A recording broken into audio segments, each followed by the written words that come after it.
Hello there, and welcome to Deep Sleep Seas. I'm so glad you found your way here tonight. Maybe you've had a long day, or perhaps you're simply the kind of person who enjoys drifting off to the gentle rhythm of ocean stories and the quiet mysteries that live beneath the waves. Either way, you're exactly where you need to be. There's nothing for you to do now but rest. Let your breathing slow, your muscles soften, and your mind begin to float like a buoy on calm water. Because tonight we're going to spend time with some of the most peaceful, ancient and magnificent creatures on Earth. We're going to learn about whales. Not in a hurried way, not with excitement or urgency, but slowly, gently, the way whales themselves move through the deep blue world. We'll discover how they sleep with only half their brain at a time, how their hearts beat just twice a minute in the quiet dark, how some have been alive since before your great-great-grandparents were born. We'll learn about their songs that drift for thousands of miles, their migrations that span entire oceans, and the way they care for their young with a tenderness that rivals any creature on land. These are not just facts, they are invitations to slow down, to breathe deeply, to remember that in the vastness of the sea there is room for rest, for patience, for a kind of living that honors time rather than races against it. So settle in, adjust your pillow, let your eyelids grow heavy, and allow yourself to drift alongside these gentle giants as we explore the most calming, soothing, and wonderfully peaceful truths about the whales that share our world. If you find comfort in these explorations, consider subscribing to the channel. It helps others find their way here too, one peaceful soul at a time. Now let's begin. Imagine for a moment that you could never fully fall asleep, that some part of you always had to remain awake, alert, conscious of the world around you. For most of us, this would sound exhausting, impossible even. But for whales, this is simply how life works. It is not a burden, it is an elegant solution to a profound challenge. Because whales, despite living their entire lives in water, must breathe air to survive. They are mammals just like us, with lungs that fill and empty, hearts that pump warm blood, and brains that require oxygen to function. But unlike us, they cannot breathe automatically while unconscious. Every single breath a whale takes is a choice, a decision, a moment of awareness. This means that if a whale were to fall into deep unconscious sleep the way humans do, it would simply stop breathing and drown.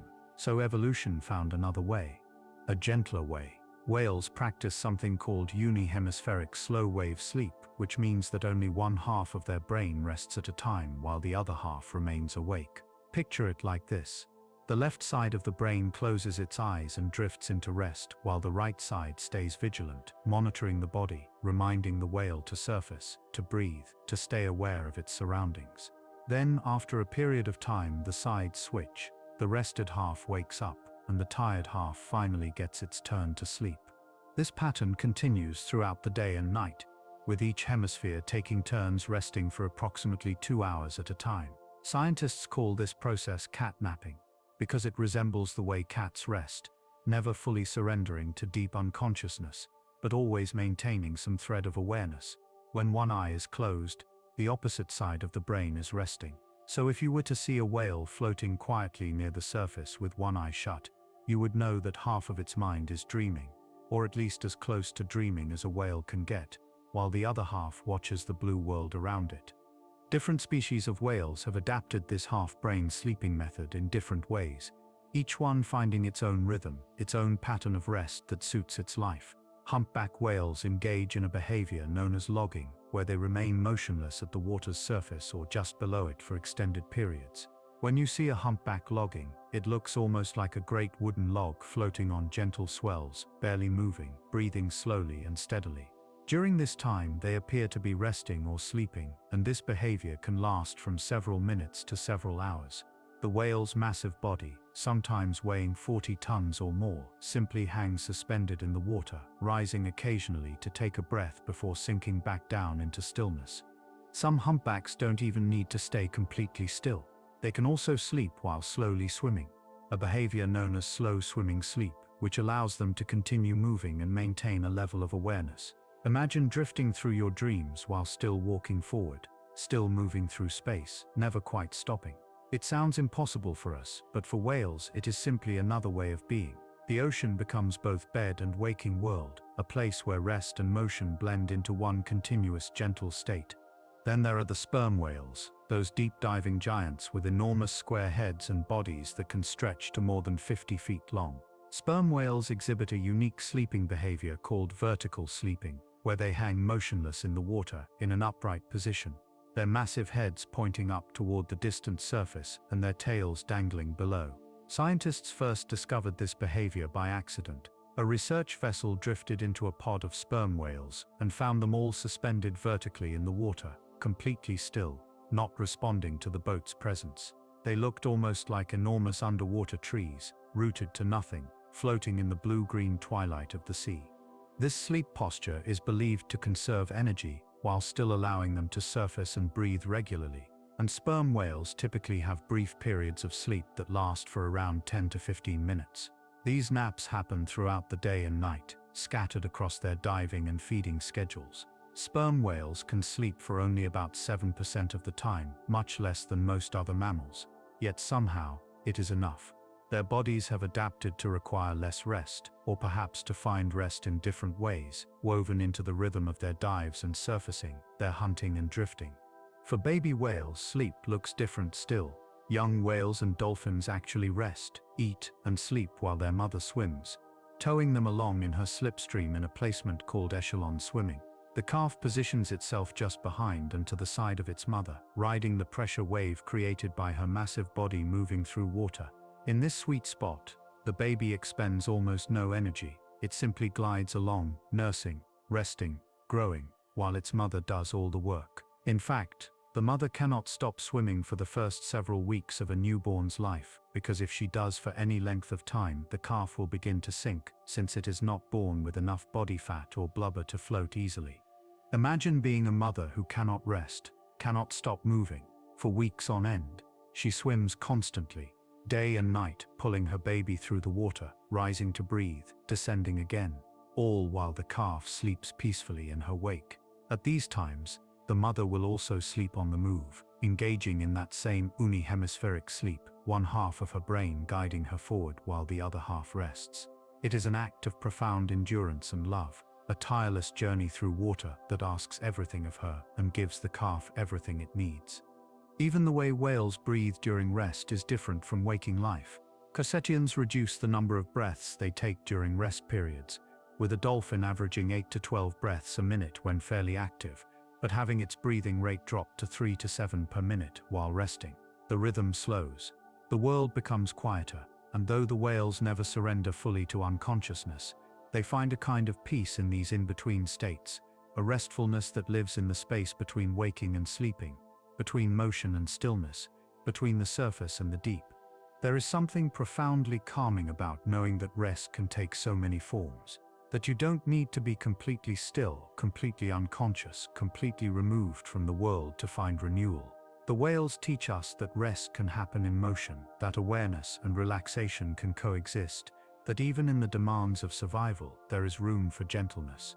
As you lie here now, breathing slowly, feeling the weight of your own body against the bed, consider the whales floating in their half-sleep, drifting through dark water with one eye closed, trusting the ocean to hold them, trusting themselves to wake when needed, to breathe when necessary, to rest in whatever way the moment allows. In the depths of the ocean, where sunlight fades and darkness becomes absolute, sight means almost nothing. Colors disappear. Shapes blur into shadow. But sound travels differently in water than in air.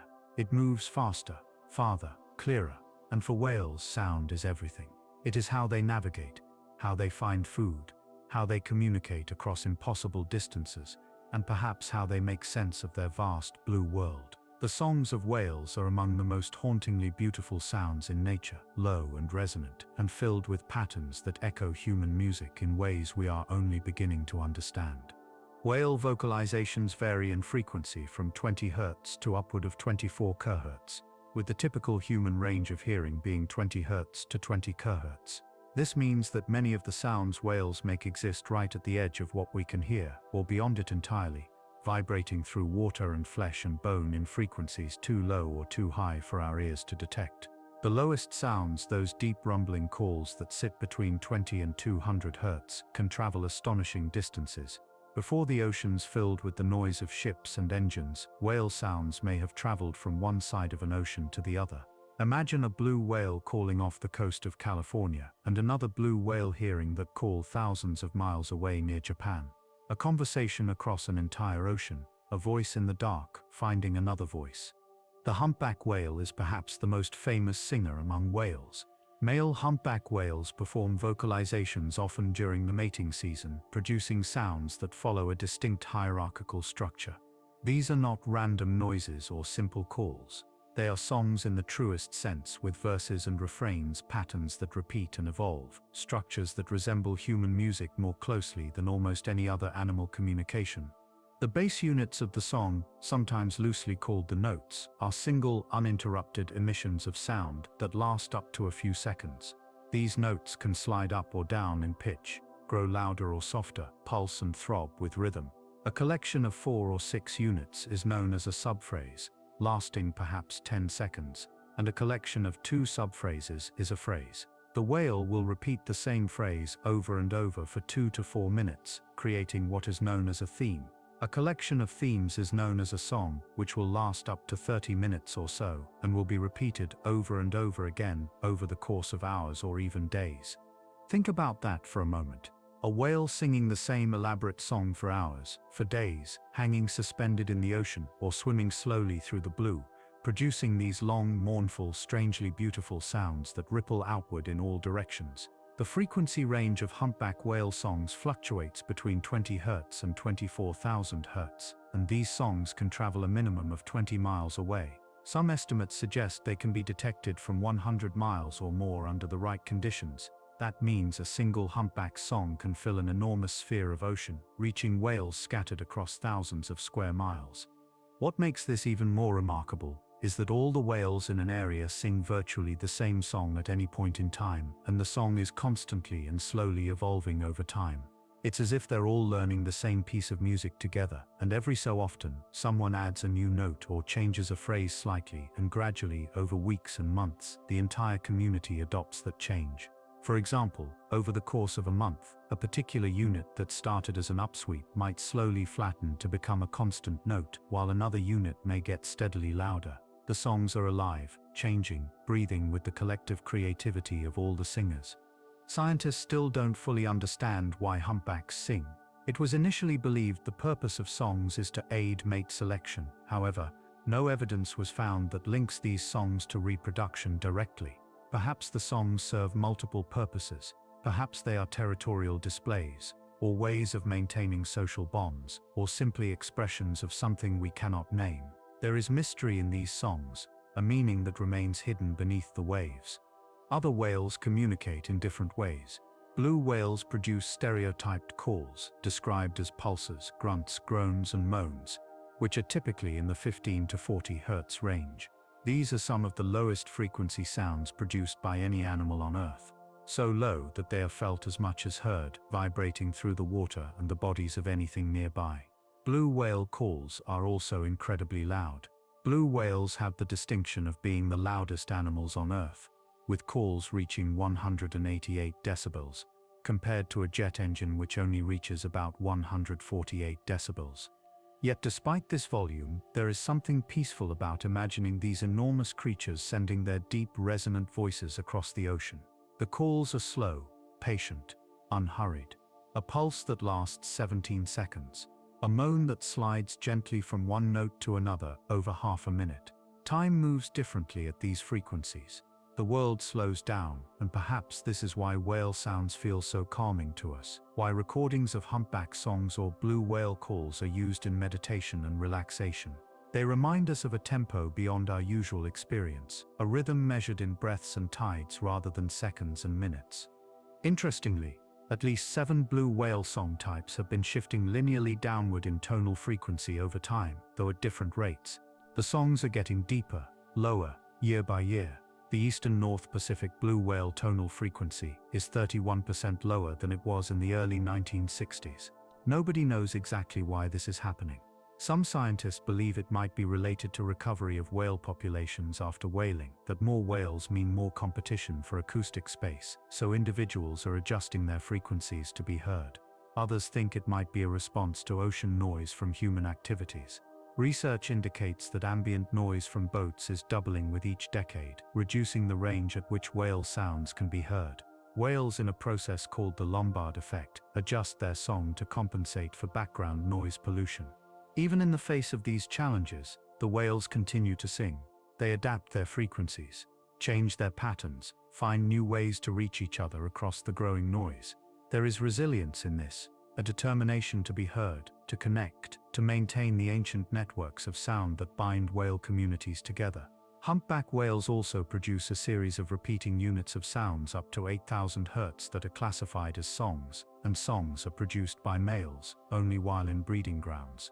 Humpback whales also make a range of other social sounds to communicate, such as grunts, groans, throps, snorts, and barks. Not everything is song. There are conversations too, quick exchanges, greetings perhaps, warnings, reassurances, a mother calling softly to her calf, a group coordinating as they feed.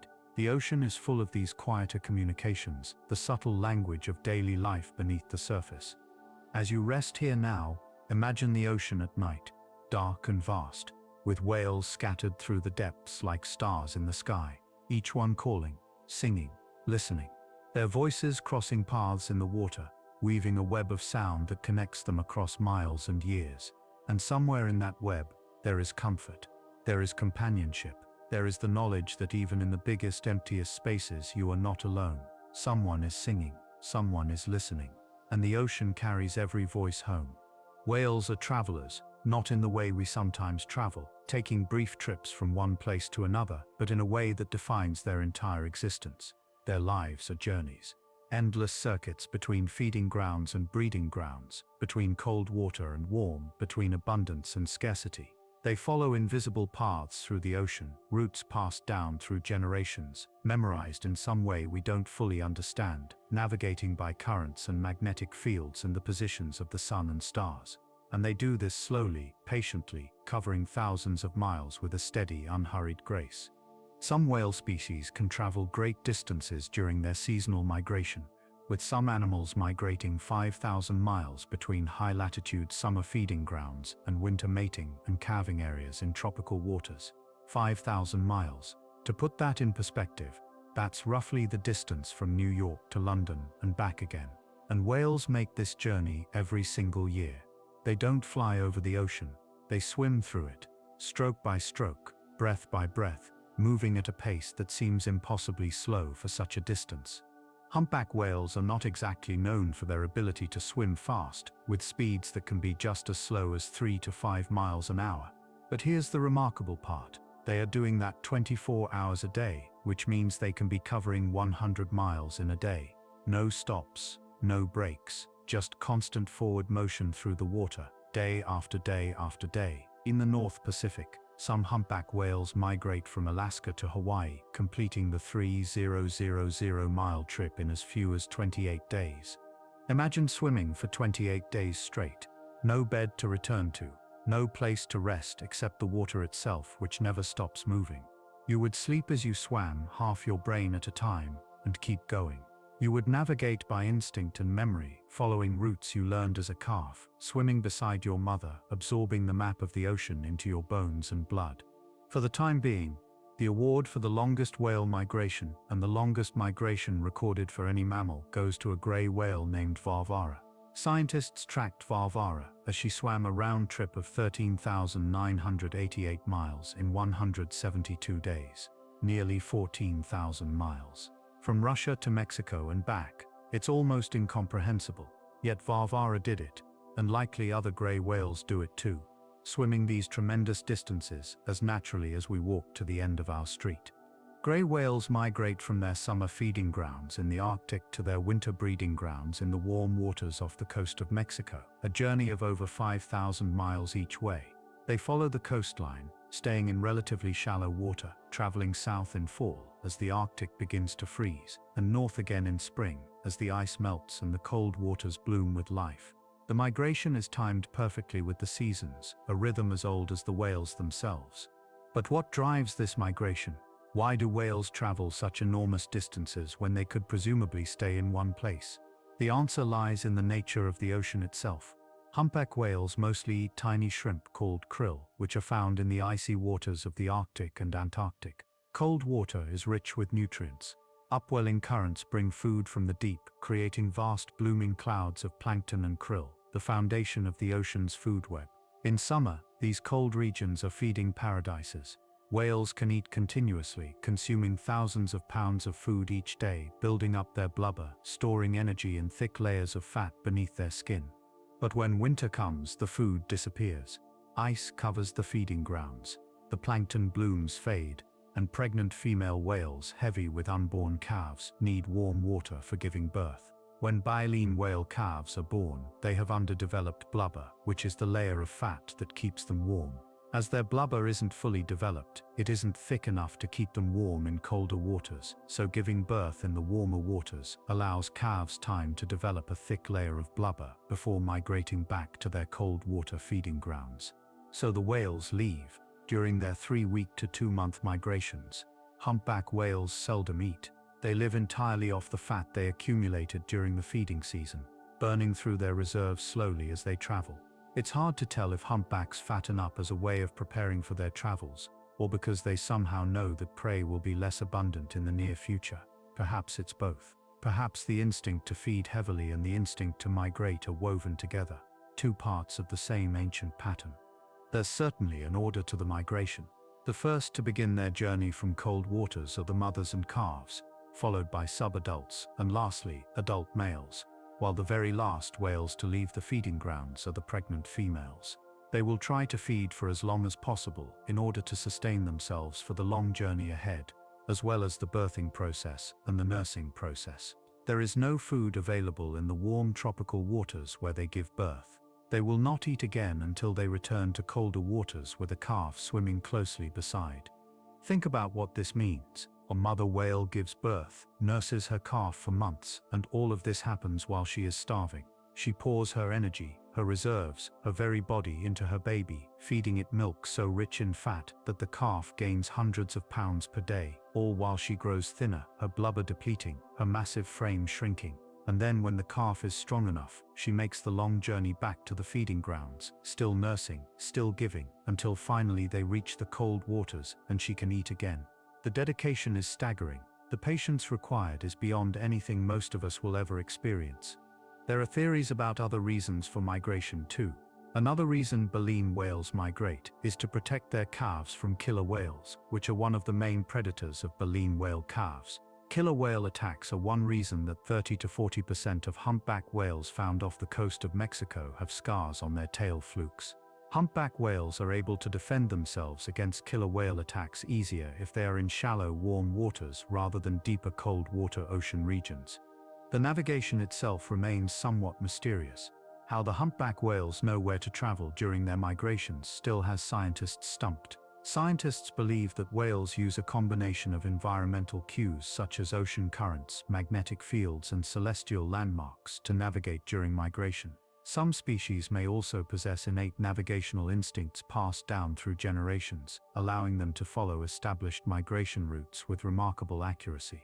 Perhaps baby whales learn the routes by swimming beside their mothers, memorizing the feel of certain currents, the taste of certain waters, the angle of the sun at particular times of year.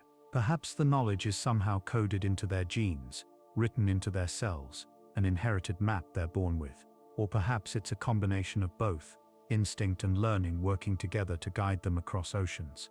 Not all whales migrate. Some individual whales will sometimes not partake in an annual migration. Generally, the non-breeding members of the species, such as juveniles and post-breeding age individuals, and some species don't migrate at all. But for those that do, the migration is everything. It structures their year, their life, their place in the ocean. They are forever traveling between two homes, neither of which they can stay in permanently, following the turning of the seasons, the ancient rhythm that connects cold water and warm water, feeding and breeding, abundance and survival. One whale made an especially remarkable journey recently. Researchers discovered a male humpback whale that undertook an incredible 106-mile swim across the globe, likely to be the longest distance traveled for the species on record. The whale was spotted off the Pacific coast of Colombia in 2013 and 2017 before reaching Zanzibar in the Indian Ocean in 2022. This means the whale didn't just migrate within one ocean. He crossed from the Pacific to the Indian Ocean, possibly swimming around the southern tip of Africa or even dipping down to Antarctica and back up the other side.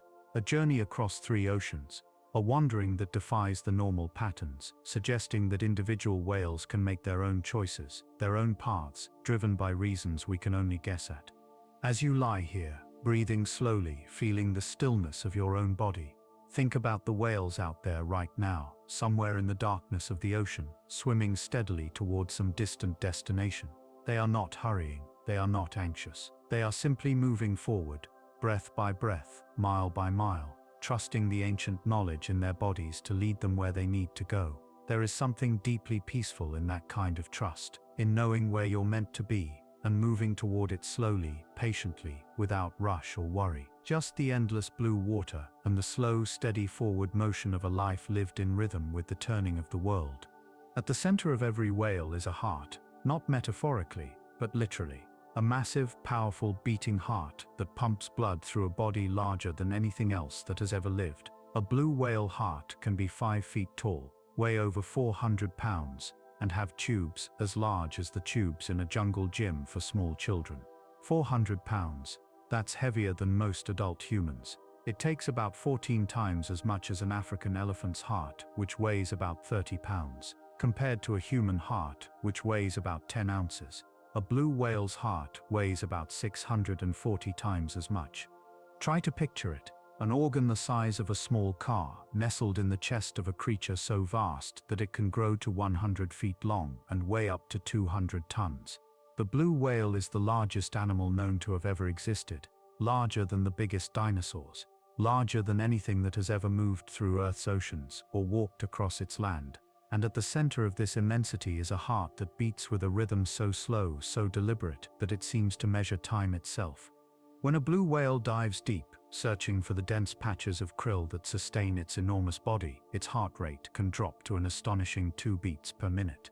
2 beats. In the time it takes you to breathe in and out 3 times, a blue whale's heart beats once, then waits, then beats again. The lowest recorded heart rate was exactly 2 beats per minute during the deepest part of a foraging dive.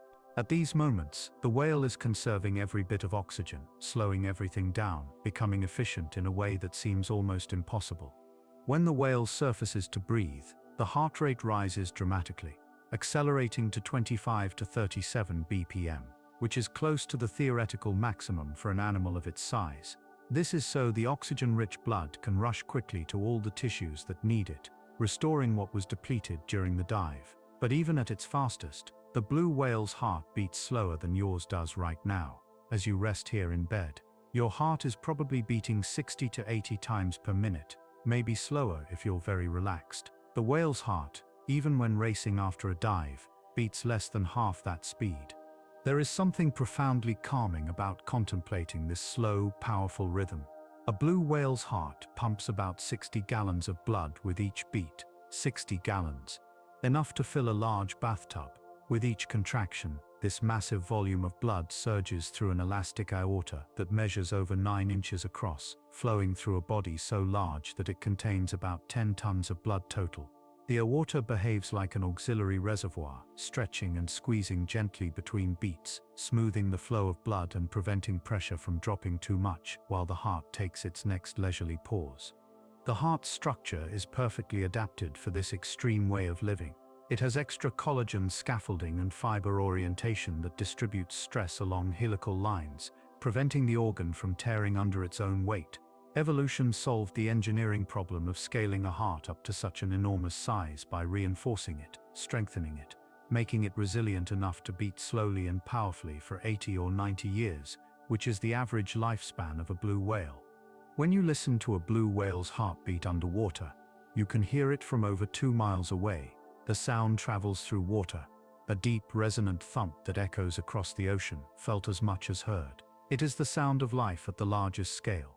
A pulse that has been beating in the seas for millions of years, before humans ever walked the earth, before most of the species we know today ever existed.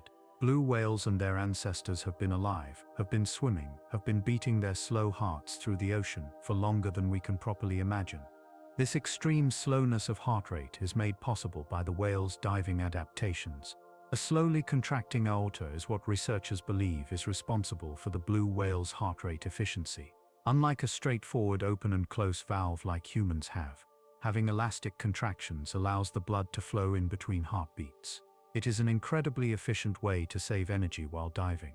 When a whale descends into darkness, chasing down concentrations of krill at depth, every heartbeat must be rationed, every bit of oxygen preserved. The whale's body diverts blood away from less essential organs, shutting down digestion, pausing kidney function, focusing everything on the brain, heart and swimming muscles. And the heart, understanding somehow, slows to that incredible 2-beat per minute rhythm. Other whales have similarly remarkable hearts, though perhaps not quite as large. A humpback whale's heart weighs just under 400 pounds, still an astonishing size, still large enough to fill a small space, still beating with that same patient, powerful rhythm. Sperm whales, grey whales, fin whales, all of them carry these enormous hearts, each one adapted to their particular way of life, their diving depths, their metabolic needs. There is poetry in this. The biggest creature that has ever existed has a heart that beats more slowly than almost anything else alive.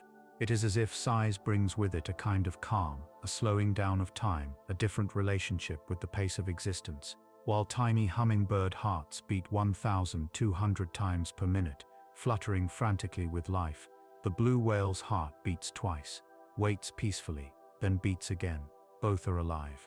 Both are sustained. But the whale teaches us that life doesn't have to be frantic, doesn't have to rush, that there is another way to be, measured in long, slow beats and deep, patient breaths.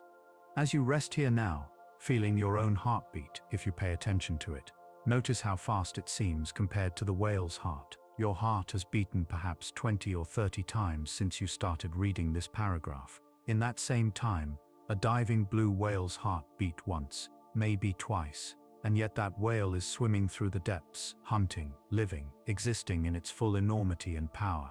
Let that thought settle into you. Let it slow you down. You don't need to hurry.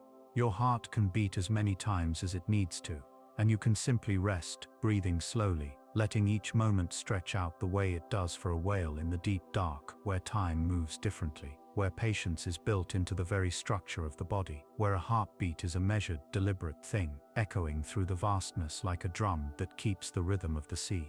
Most of us hope to live a long life.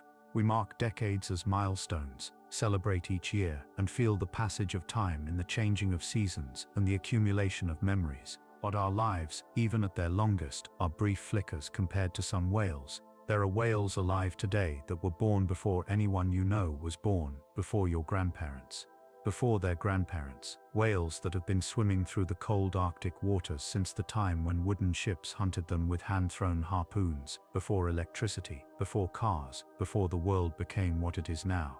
These are the bowhead whales, and they are the longest-lived mammals on Earth. The bowhead whale can live as long as 200 years. Some scientists estimate the maximum natural lifespan could be as much as 268 years based on genetic analysis. 200 years. Think about what that means. A bowhead whale alive today might have been born in the early 1800s, when sailing ships still crossed the oceans and whaling was done with small boats and hand-thrown harpoons. That whale would have lived through the entire Industrial Revolution, through world wars, through the invention of everything from telegraphs to the internet, swimming quietly through Arctic waters the whole time, diving for food, breathing at the surface, migrating with the seasons, existing in a world beneath the waves that changes far more slowly than ours.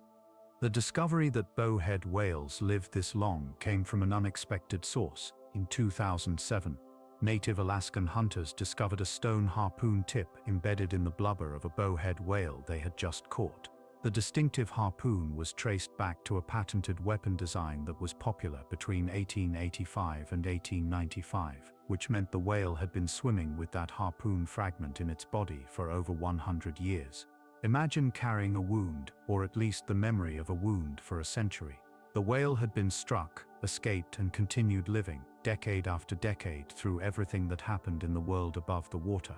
More precise measurements of bowhead age come from studying their eyes. The eye lens contains an amino acid called aspartate, which comes in left and right-handed variants. Over a lifetime, these variants accumulate in layers at a predictable rate, and by studying the ratio of lefties and righties, scientists can work out the age of the whale. Using this method on the eyes of 48 bowhead whales that were hunted over several decades by indigenous peoples in Alaska, researchers found that 4 of the bowheads were older than 100 years old, with one individual estimated to be 211 years old.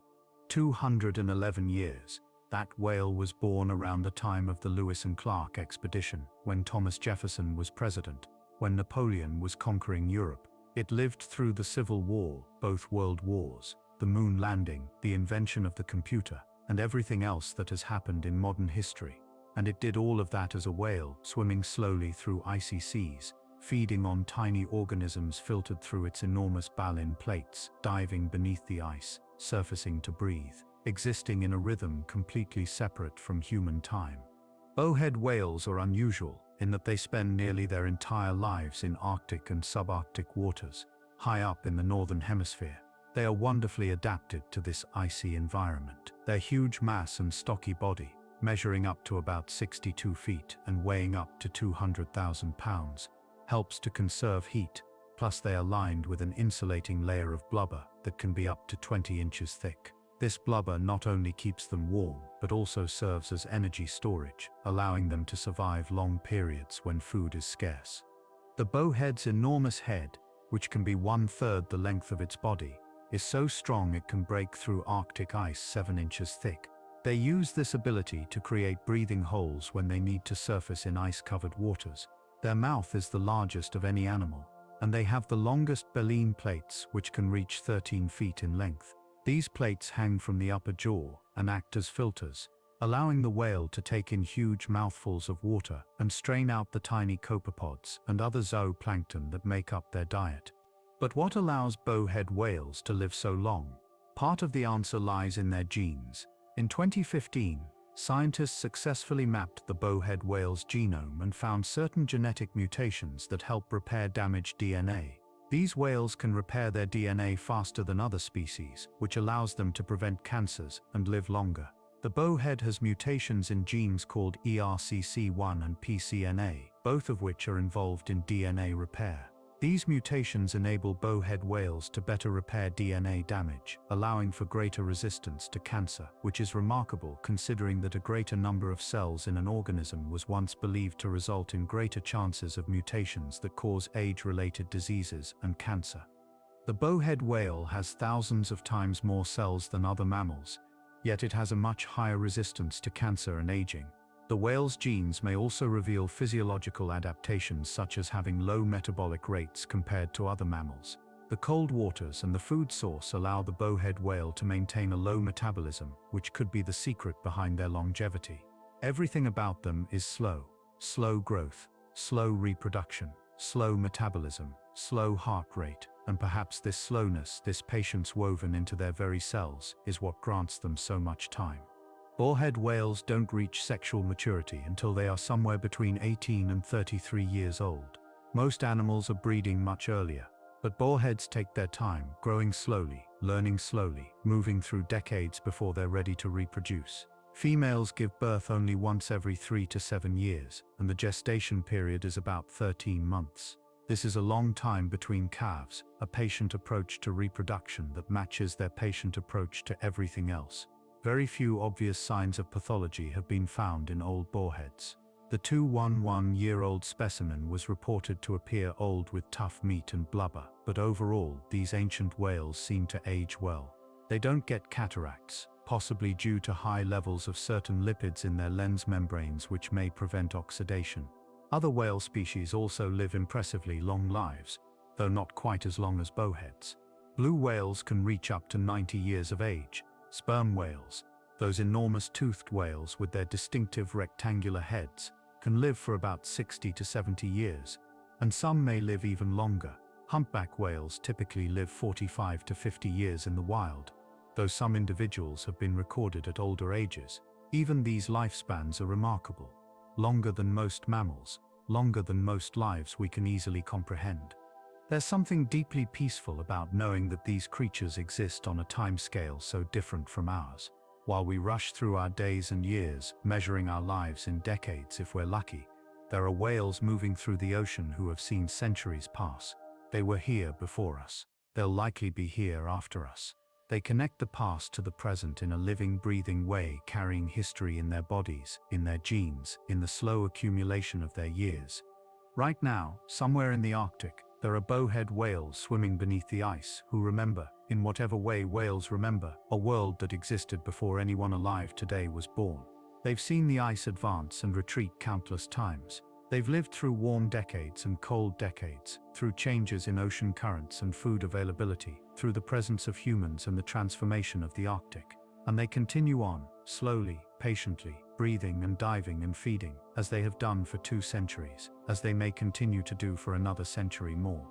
As you lie here, feeling the brevity of a single day, the span of a single night, consider the immensity of a life measured in centuries. The whales are not hurrying. They are not counting years. They are simply living, breath by breath, day by day, and somehow those days accumulate into decades, into lifetimes that stretch across generations of everything else. Let that vastness settle over you like a blanket.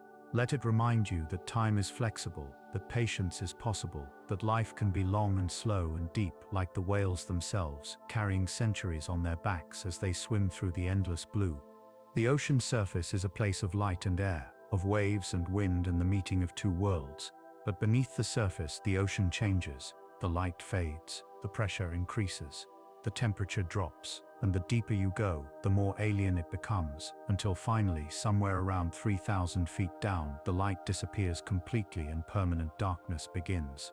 This is the world where some whales hunt, descending from the bright surface into the cold black depths, holding their breath for impossible lengths of time, diving deeper than seems possible for an air-breathing animal. The deepest diving mammal in the world is the Cuvier's beaked whale. These mysterious creatures regularly dive to depths of about 2,000 meters, or roughly 6,500 feet.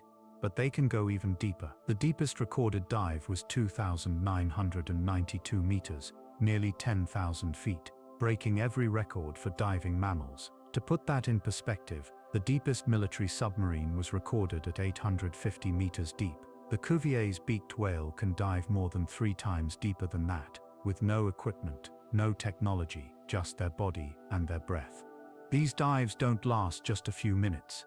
A recent 5-year study of nearly 3,700 deep dives by 23 beaked whales found that half of all foraging dives lasted an hour or more, and 5% exceeded 77 minutes. One individual made 2 extremely long dives of 173 minutes and 222 minutes, nearly 4 hours underwater.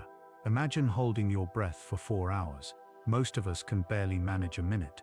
Free divers, trained athletes who practice breath holding as a sport, might reach 8 or 10 minutes with great difficulty. But a Cuvier's beaked whale can descend into the darkness and stay there for hours, hunting in the abyss. Sperm whales are also champion divers. These enormous toothed whales, the largest toothed predators on the planet, regularly dive to depths greater than 4,000 feet and can stay down for more than an hour. They typically dive for 45 minutes to depths of 2,000 to 3,280 feet, hunting for the deep-sea squid that makes up most of their diet. Scientists have recorded sperm whales at depths of up to 7,380 feet, and there are unconfirmed reports of even deeper dives. The sperm whale is thought to be able to hold its breath for up to 2 hours, though 45 minutes is more typical. How do they do this? How does a whale, an air-breathing mammal that must surface to breathe just like us, manage to stay underwater for so long and dive to such crushing depths? The answer lies in a series of remarkable adaptations that allow whales to become essentially living submarines. First, whales have extraordinarily high levels of proteins called hemoglobin and myoglobin, which store oxygen in the blood and muscles. This makes their muscles and blood a very dark red, almost black color. A whale can store far more oxygen per pound of body weight than a human can, packing their blood and muscles with this vital element before they dive. Second, right before a deep dive, whales exhale almost all of the air in their lungs, over 90% of their lung capacity. This seems counterintuitive. Why breathe out before holding your breath? But it serves an important purpose. By reducing the airspace in their body, whales reduce the effects of pressure. At 1,000 meters, there is 100 times the pressure than at the surface. This pressure will compress gases like nitrogen, increasing the amount dissolved inside blood and tissues, which can lead to dangerous conditions like decompression sickness. By collapsing their lungs before diving, whales turn them from air-filled organs into solid masses of tissue, eliminating the air spaces that would otherwise cause problems. By 200 meters deep, both human and whale lungs will have collapsed. But for whales, this is intentional and safe. Their rib cage is designed to flex and compress. Most of a whale's ribs are not connected to a sternum in the front of the chest. Instead, they can hinge backwards toward the tail, allowing the whole chest cavity to compress under pressure without breaking. The internal organs are layered in a way that prevents them from being damaged by this compression. The whale's body essentially becomes streamlined and solid, a torpedo shape that can slip through water with minimal effort. During a dive, whales also drastically reduce their heart rate and stop the blood flow to certain parts of the body, temporarily shutting down organs such as their kidneys and liver while they hunt. Blood flow is diverted to only the most essential organs: the brain, the heart, and the swimming muscles. Everything else goes quiet, dormant, waiting for the whale to return to the surface. This allows them to stretch their oxygen reserves as far as possible. Beaked whales have additional adaptations. They have indentations, or pockets for their flippers, which enable them to assume a torpedo-like shape when diving. Their streamlined body shape helps them to swim, and often to glide with minimal effort, extending their oxygen stores for as long as possible. They descend rapidly, barely swimming, just sinking into the darkness, saving energy, saving oxygen, heading for the depths where squid and deep-water fish congregate. When they reach their hunting depth, they use echolocation to find prey. Hydrophones attached to diving whales have recorded regular echolocation clicks and buzzes, as well as echoes of what appeared to be prey. The whales send out sound pulses and listen for the returning echoes, painting a picture of their surroundings in sound, finding the squid and fish that hide in the eternal darkness.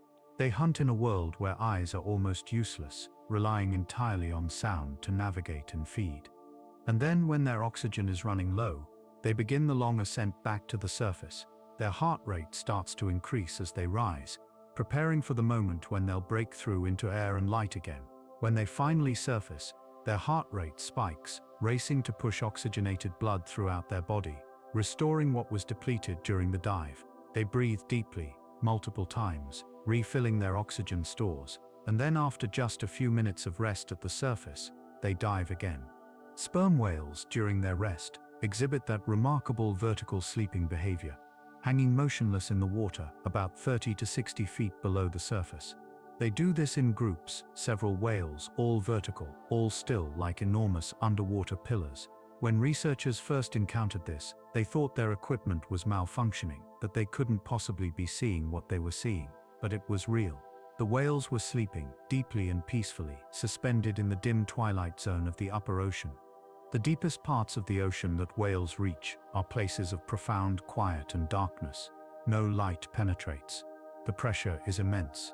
The temperature hovers just above freezing. It is about as alien an environment as exists on Earth. And yet whales descend into it regularly, comfortably, as if it were the most natural thing in the world. Because for them it is. This is where their food is. This is where they belong, at least part of the time, in the cold, dark depths where few other creatures can follow. There is something deeply calming about imagining a whale in the darkness of the deep. All the noise and chaos of the surface world is gone. There is only the whale, the pressure of the water, the slow scanning of echolocation, and the occasional flutter of prey. No light to see by. No sound except what the whale makes. Just depth and dark and cold, and the patient work of hunting, and then the slow rise back to light, back to air, back to the bright world above. A rhythm between two worlds, surface and depth, light and dark, air and pressure, repeating over and over throughout the whale's life. As you lie here now, safe and still, you are like a whale at the surface, breathing easily, resting in the light. But you can imagine, if you choose, what it might be like to sink slowly into depth, into darkness, into quiet, to feel pressure increase around you, to feel your heartbeat slow, to feel your thoughts become simple and focused. Just descent, just depth, just the slow, certain knowledge that eventually you will rise again, and in that rising, there will be breath and light and the continuation of life. But for now, in this moment, there is only the peaceful darkness, the pressure holding you gently, the slow descent into rest. In all of Earth's history, across billions of years and countless forms of life, nothing has ever been larger than a blue whale, not the dinosaurs, not the ancient marine reptiles that once ruled the seas. Nothing. The blue whale is the superlative creature, the living embodiment of enormity, proof that life can grow to scales that seem to defy possibility. A blue whale can grow to about 100 feet long, though the largest confirmed measurement was 109 feet. They can weigh up to 200 tons. 200 tons. That's 400,000 pounds. It's equivalent to about 40 elephants, or 30 Tyrannosaurus rex dinosaurs, or roughly 2,670 average-sized human beings. When a blue whale swims past you, if you are lucky enough to encounter one, it fills your entire field of vision. It is so large that your mind struggles to comprehend it as a single living thing. It seems more like a submarine, or a ship, or a moving island. Even a baby blue whale is enormous. At birth, a blue whale calf is about 25 feet long, the size of an adult killer whale, and weighs roughly 8,800 pounds. From the moment they are born, they are among the largest animals in the ocean, and they grow astonishingly fast. A blue whale calf gains nearly 200 pounds per day by drinking its mother's nutrient-rich milk, which is so thick and fatty that it resembles the consistency of toothpaste more than the milk we're familiar with. In its first year, a calf will double in length and increase its weight many times over, sustained entirely by its mother's milk. The blue whale's tongue alone may weigh as much as an elephant, about 5 or 6 tons. Their heart, as we discussed earlier, weighs 400 pounds and is the size of a small car. Their blood vessels are so large that a small child could theoretically swim through the water, though of course, this is not something anyone should or would try. Everything about them is scaled up to dimensions that seem impossible, yet there they are, swimming through the ocean, these living mountains of flesh and bone and blubber. Despite their immensity, blue whales are filter feeders, eating some of the smallest creatures in the ocean. Their diet consists almost entirely of krill, tiny shrimp-like crustaceans, that swarm in vast clouds in cold, nutrient-rich waters. To eat, a blue whale opens its enormous mouth and engulfs huge volumes of water, sometimes taking in 500 times its own body volume in a single gulp.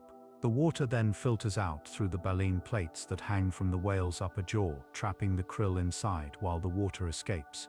The whale then swallows the concentrated mass of krill. An adult blue whale can consume as many as 40 million krill per day, or about 8,000 pounds of food daily. They do this through a behavior called lunge feeding, where they accelerate toward a patch of krill, open their mouth wide, and surge through the swarm, taking in everything at once. These lunges are exhausting. The whale's pleated throat expands dramatically to accommodate the water, and then the muscles must work to squeeze it all back out, but it's effective.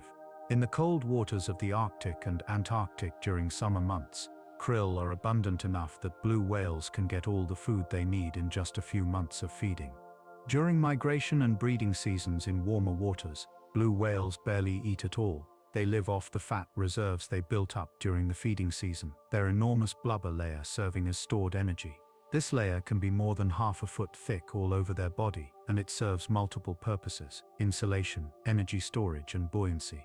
The whale slowly metabolizes this fat over the months when food is scarce, growing thinner and leaner until they return to the feeding grounds and can feast again.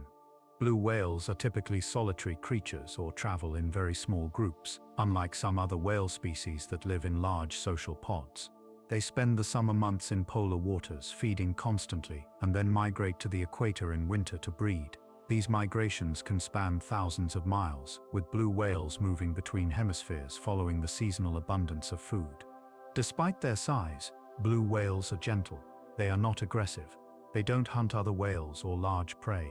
They don't use their size to dominate or attack. They simply swim slowly through the ocean, opening their mouths when they encounter food, filtering and eating, existing at a scale and pace that feels almost dreamlike. They typically swim at 2 to 8 kilometers per hour, a speed that's barely faster than a leisurely human walk. Even when they're in a hurry, they only reach about 20 to 22 miles per hour, which is slow for something so large and powerful.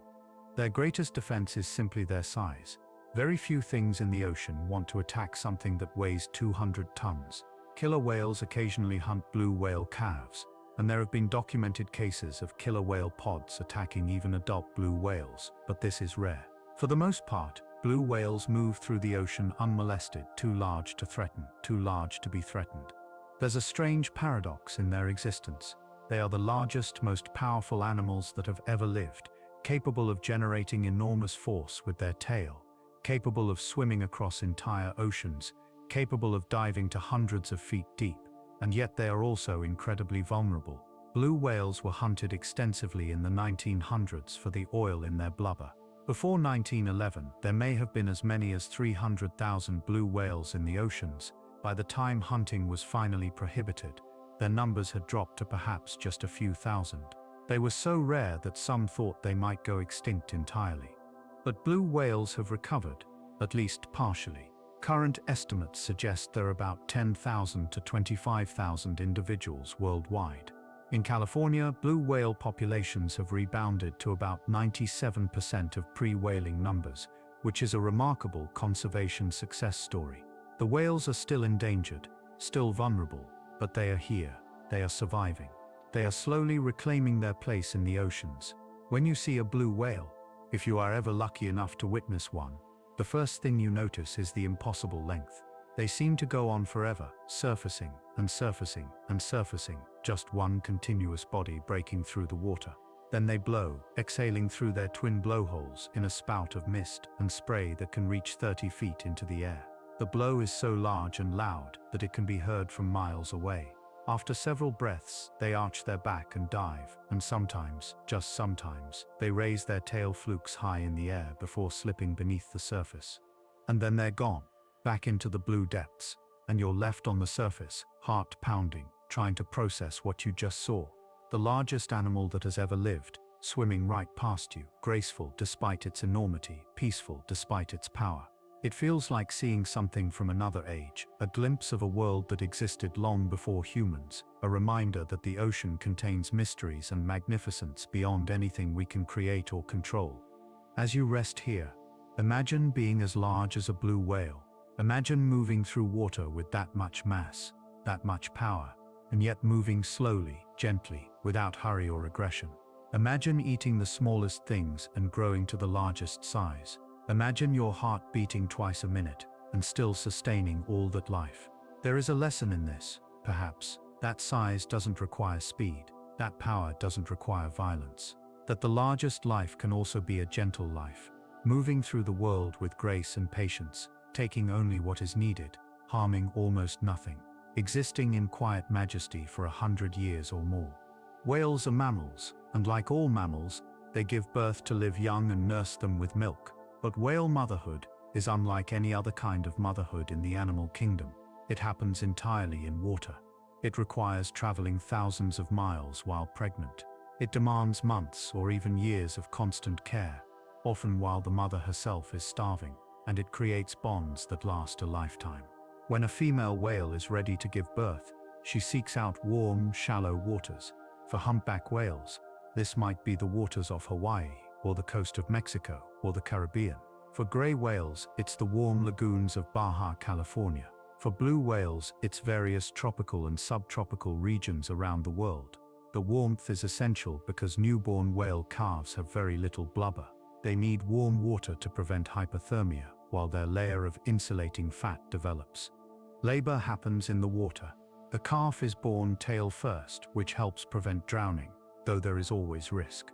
The moment the calf is fully born, it must surface to take its first breath.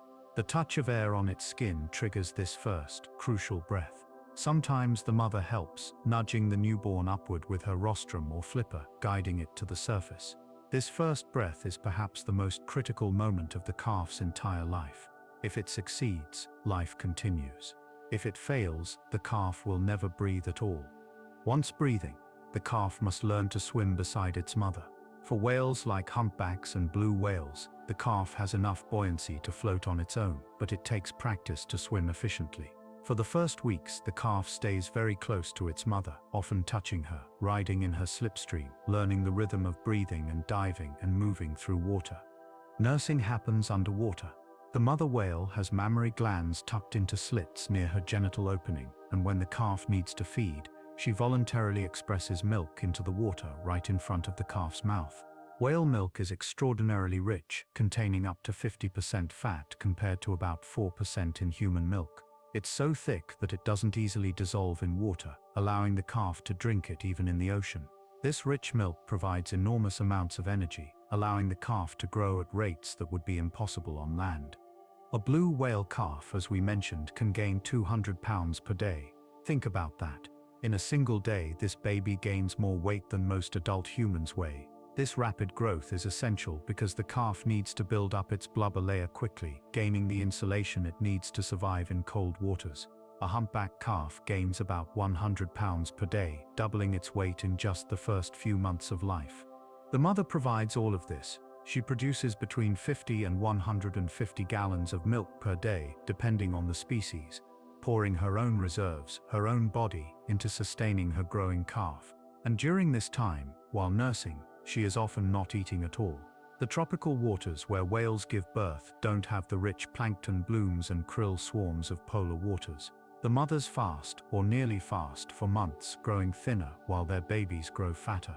This is especially demanding for pregnant females, who are the last to leave the feeding grounds during migration. They will try to feed for as long as possible, building up their reserves, because they must sustain not only themselves but also the growing fetus, and then later the nursing calf, all while making the long journey to breeding grounds and back again. By the time a mother whale returns to the feeding grounds with her calf, she may have lost a third of her body weight. She is exhausted, depleted, desperately in need of food. But the calf thrives. It has grown from a 25-foot newborn into a 50-foot juvenile, strong enough now to make the long swim back to cold waters, ready to learn how to feed on its own. The mother will continue nursing for several more months, sometimes up to a year depending on the species, gradually teaching the calf how to find food, how to dive, how to survive independently. The bond between mother and calf is strong. Whales recognize each other through vocalizations, and mothers and calves call back and forth, keeping in acoustic contact even when they're separated in murky water. A mother knows her calf's voice, and the calf knows its mother's. If they're separated, they will call for each other until they reunite. This bond can last beyond weaning. Some whale species show evidence of multi-year relationships between mothers and their offspring. Young whales may travel with their mothers for years after they're weaned, learning migration routes, feeding techniques, and social behaviors. There's evidence that blue whales, like other rorquals, have maternal bonds with their calves through the first year or so of their lives, and possibly longer. Mothers are also fiercely protective. When killer whales attack, which is one of the main threats to whale calves, mothers will fight back. Humpback whales have been observed defending not only their own calves, but also other species from killer whale attacks. They will position themselves between the predators and the calf, using their long pectoral fins as weapons, slapping the water and making themselves as large and threatening as possible. Sperm whales use a different defensive strategy. When threatened, female sperm whales form a circle with all their heads or tails pointing outward and the calves protected in the center. This formation is called a marguerite or rosette formation, named after the flower pattern it resembles. The adults form a living wall around the young, presenting a united front to any threat. It's rare for predators to successfully attack through this defense. The scars tell the story of these battles. About 30 to 40% of humpback whales found off the coast of Mexico bear scars on their tail flukes from killer whale attacks, evidence of encounters survived, of fights won, of mothers who successfully protected their calves and lived to bear the marks. These whales carry their history on their bodies, each scar a memory of danger faced and overcome. There's also evidence of teaching behavior among whales. Mother whales don't just provide food and protection, they pass down knowledge. Humpback whale calves learn migration routes by swimming beside their mothers, memorizing the path, the timing, the feeding grounds, and breeding grounds. They learn songs possibly, though male humpbacks are the primary singers. They learn feeding techniques, watching as their mothers blow bubble nets to concentrate fish, or lunge through krill swarms with their mouths wide open. Gray whale mothers in Baja California have been known to approach boats with their calves, seemingly introducing the young whales to humans in a controlled way.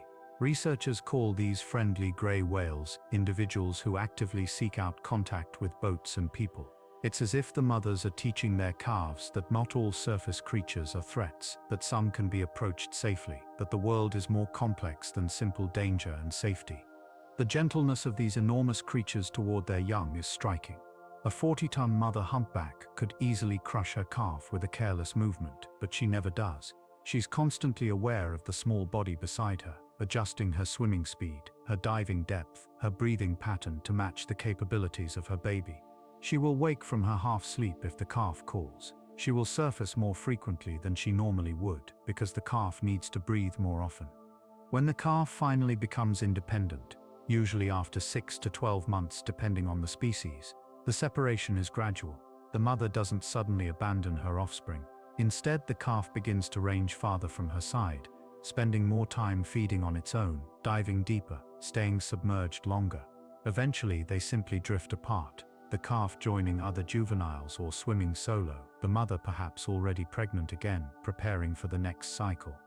But even years later, if they encounter each other in the feeding grounds or along the migration route, there may be recognition. A particular call, a moment of swimming together. The bond may never fully disappear, just as our bonds with our own mothers, even when we become independent adults, remain somewhere deep inside us. Whale motherhood is one of nature's most demanding roles. It requires strength, endurance, sacrifice, and constant vigilance. Yet whale mothers do it generation after generation, pouring everything they have into ensuring their calves survive.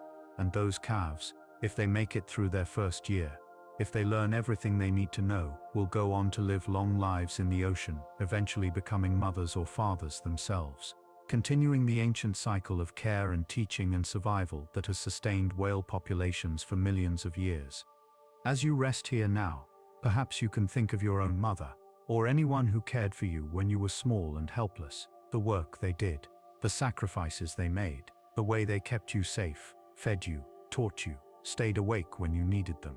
It's universal, this kind of love, this fierce protection, this willingness to give everything for the next generation. Whales do it in the cold ocean, humans do it on dry land, birds do it in nests. All across the living world, parents are caring for their young, ensuring the future, continuing the long chain of life that stretches back through time. And there is something deeply comforting in knowing that even in the vastness of the ocean, even in creatures so different from us, this same pattern exists, this same devotion, this same gentle patience with the small and vulnerable.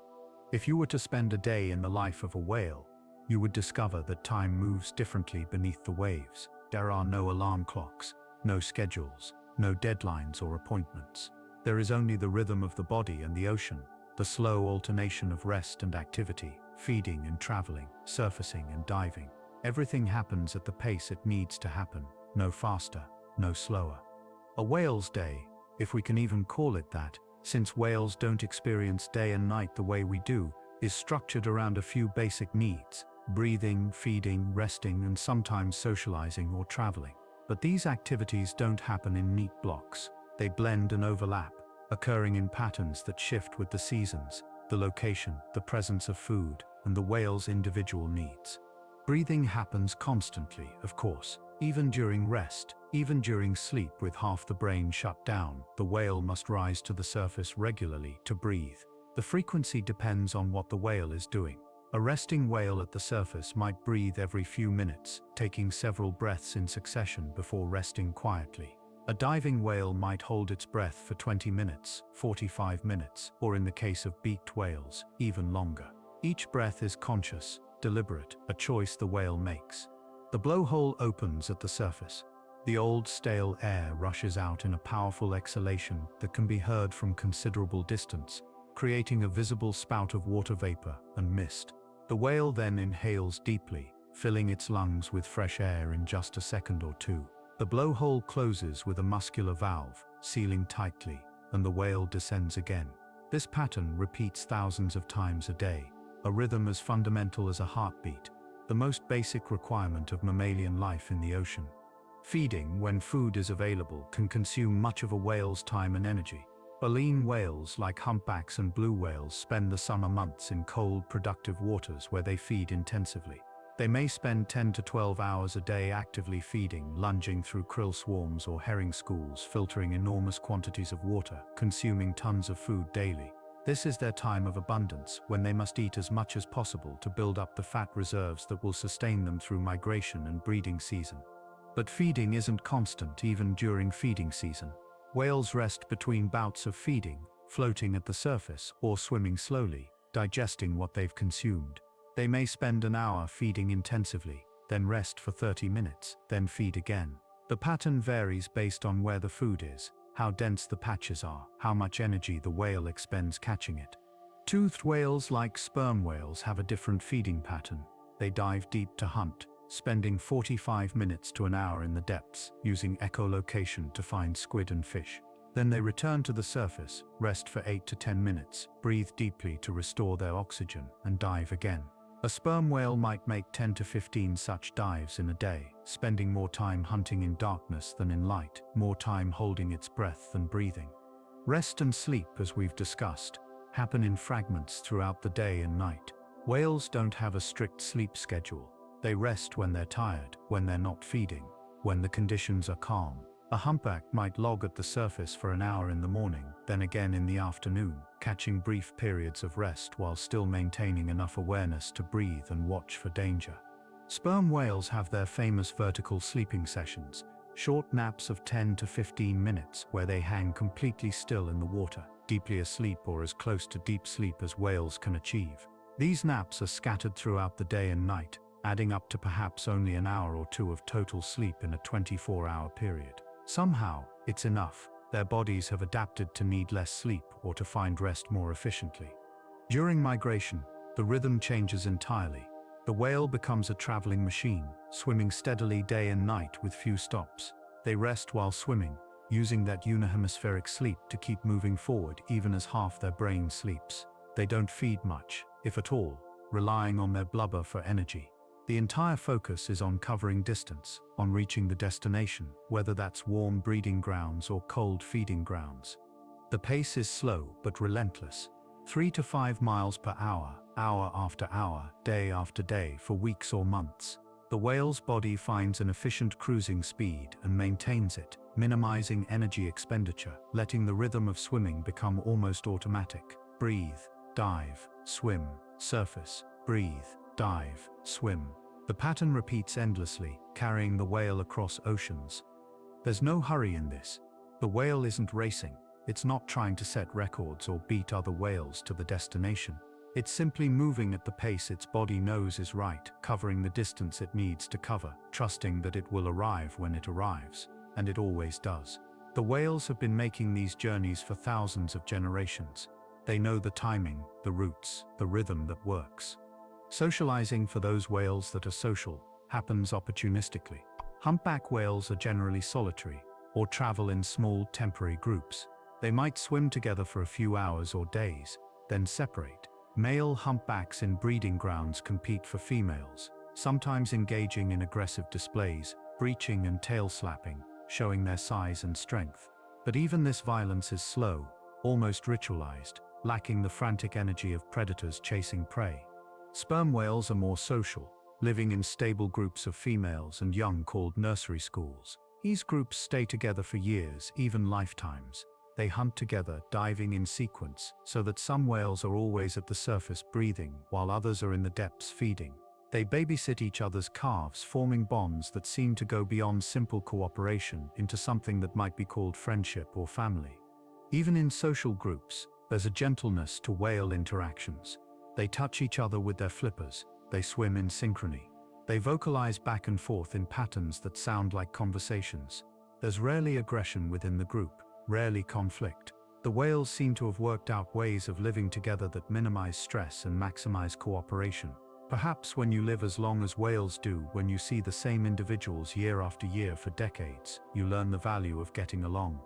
The seasons dictate the overall rhythm. Summer is for feeding. Fall is for migration to warmer waters.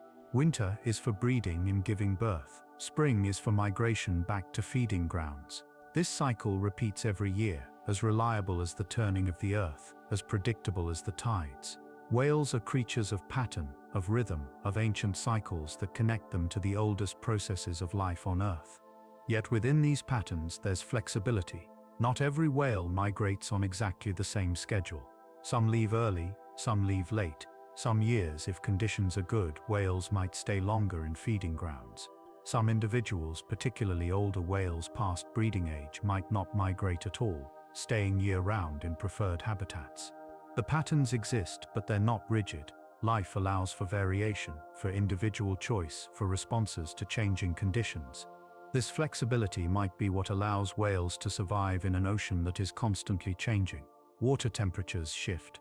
Currents vary. Food moves to different locations. By maintaining the basic rhythm but allowing for adjustments, whales can adapt to these changes without losing the structure that has served them so well for millions of years.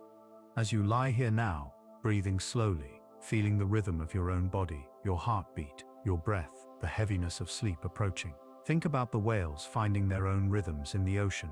No 2 days exactly the same, yet all days following the same basic pattern: rest and activity, feeding and traveling, solitude and companionship.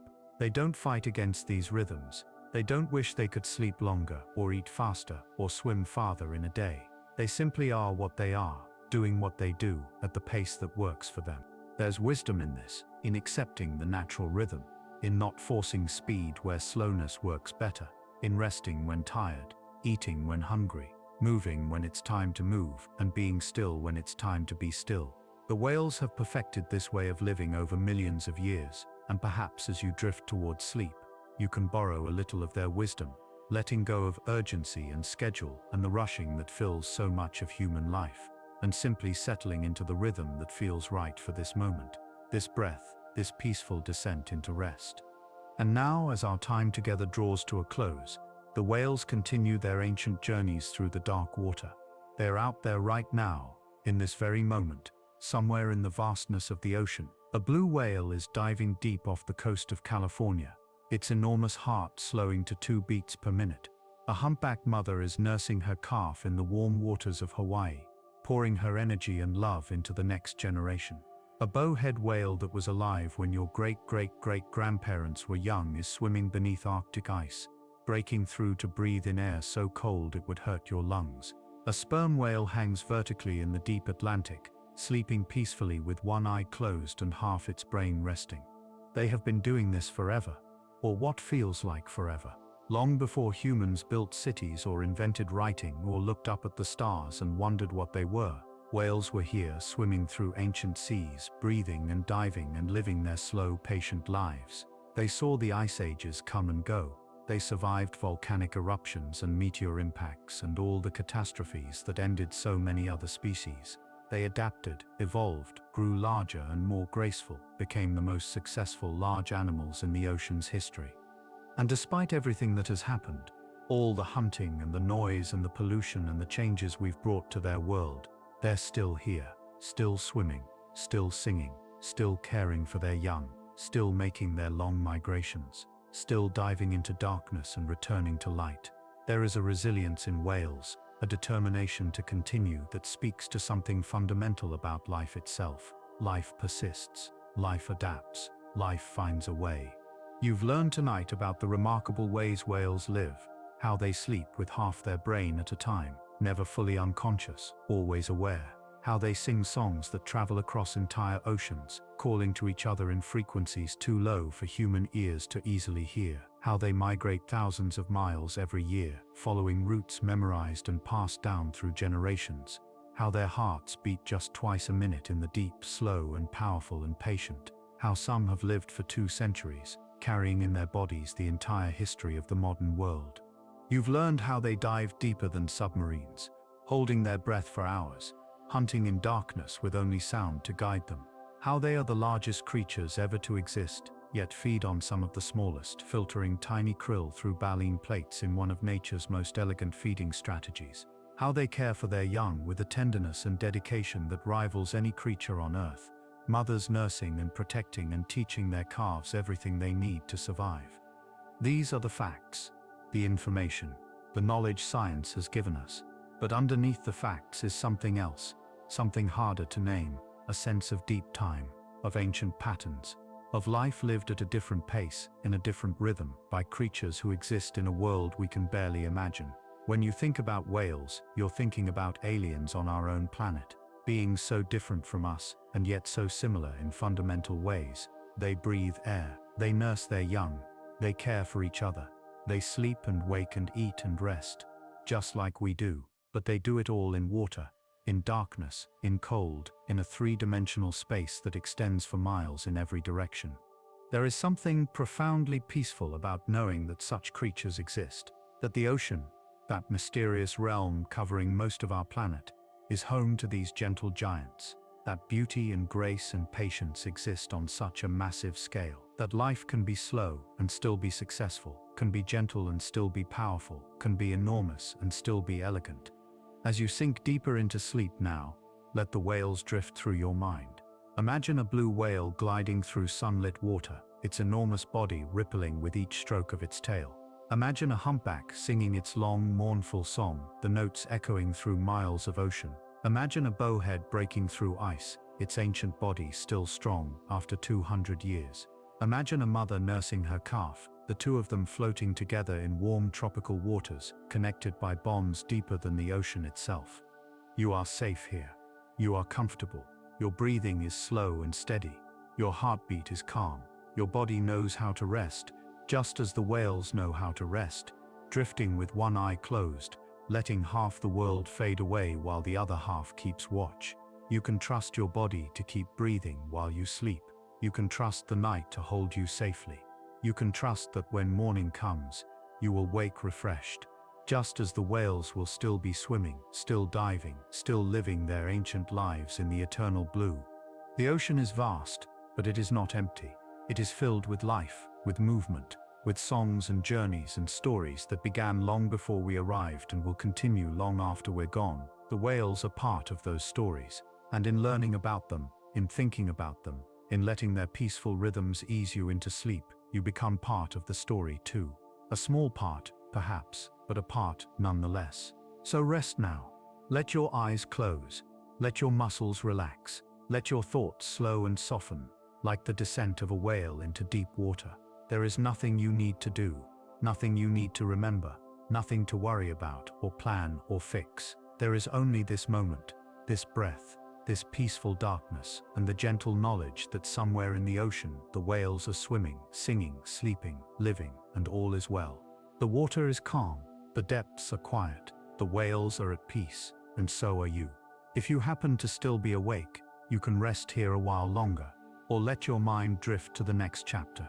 But I hope you sleep well and dream of vast blue oceans, of gentle giants moving through deep water, of ancient songs echoing through the dark. Good night, rest peacefully, and may the rhythm of the whales carry you softly into dreams.